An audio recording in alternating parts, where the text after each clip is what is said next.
Today we're going to look at the king. We're going to look at how the king moves and different things you want to think about in a chess game regarding your king. The king is the most important piece in a chess match. If your king dies, you lose the match.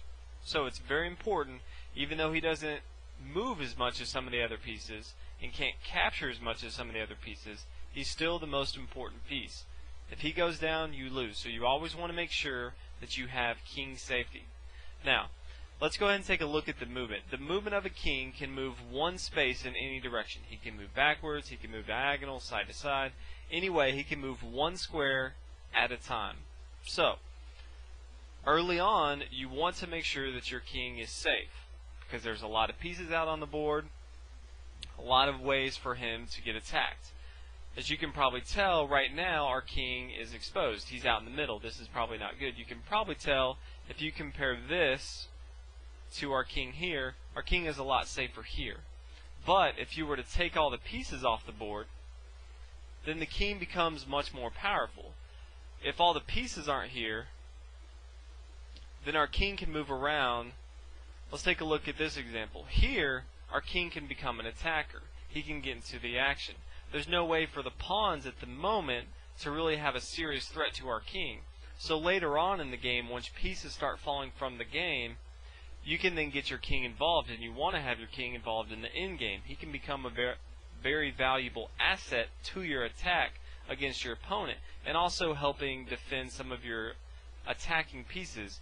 You can use your king. But early on, you want to make sure that you have king safety. It's very important, especially when all the pieces are roaming around the board trying to attack your king. You want to make sure he is safe and secure. Now let's go over what is a check. You may say, I'm not really sure what a check is.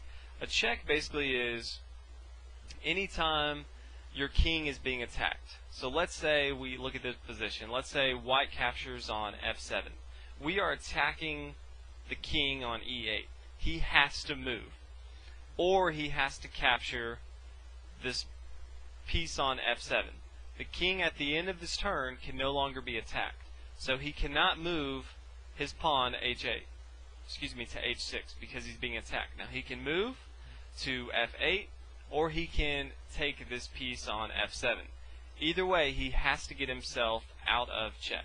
Now if he has another piece, let's say we'll go ahead and add a bishop, it is completely okay for him to take with another piece. As long as he gets himself out of check, as long as his king is no longer under attack, then that's completely fine.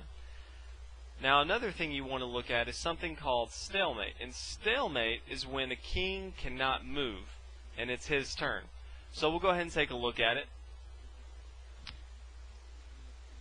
Let's get this set up here. Let's say it's white's move.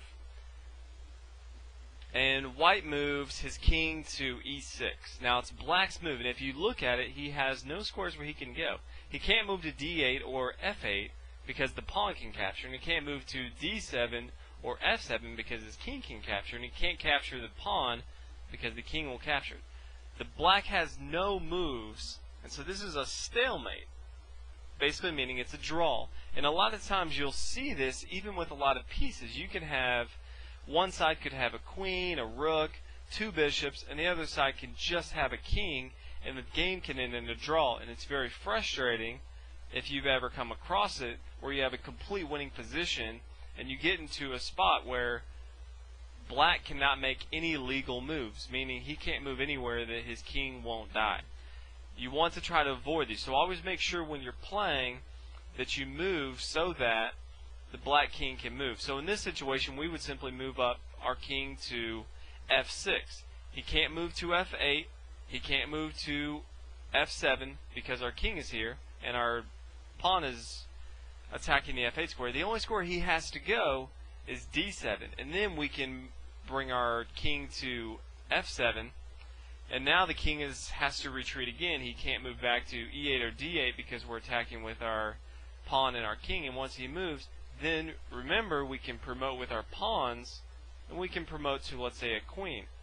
Now we have an easy endgame that we can win with king and queen versus king, whereas before we made a fatal flaw of putting black into a position where he could not move. So this is how the king moves. Early on in the game, you want to make sure he's protected. Later on in the game, you want to bring him into the battle and use him as an attacker. Hope this helped in your games, and enjoy.